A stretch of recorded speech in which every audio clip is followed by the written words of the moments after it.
Hi, it's Kitchen Sink.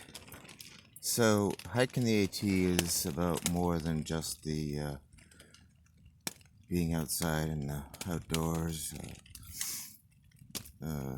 fresh air, wildlife, spectacular views. It's also about absolute,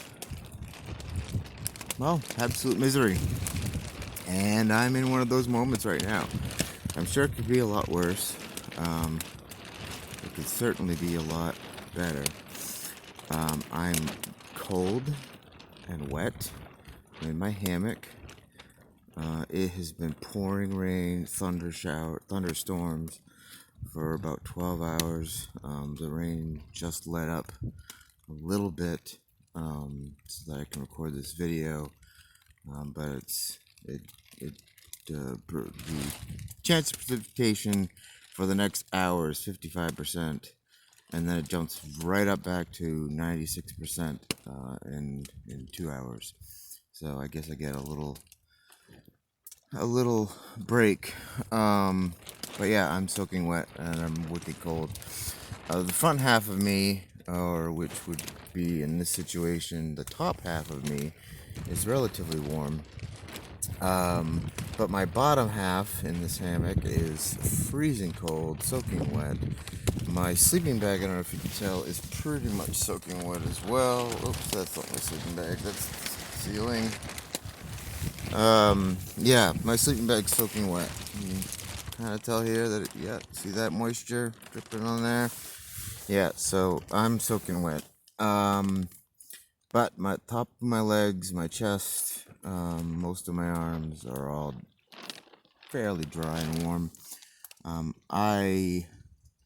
When you're hammock camping, it's important to have what's called an underquilt, because underneath the hammock it's very, very cold.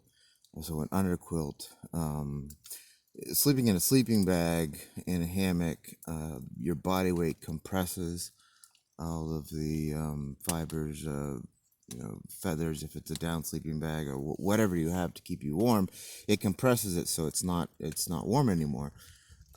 So they make underquilts that hang underneath the hammock, that don't get compressed because they're underneath you, but still hold in the warmth.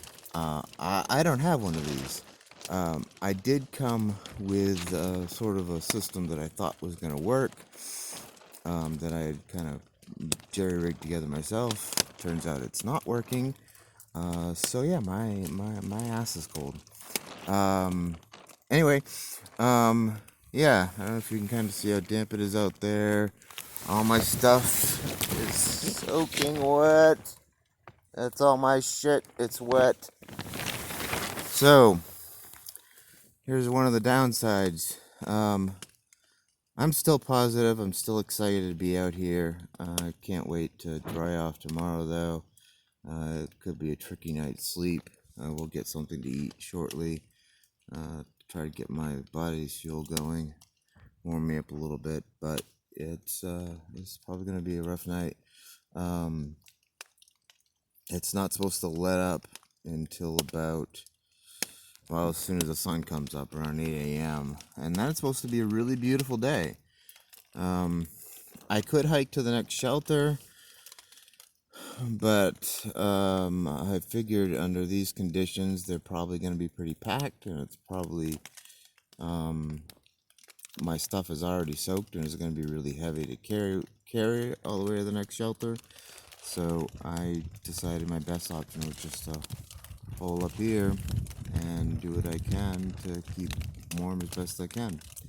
So there you have it, the other side of the Appalachian Trail.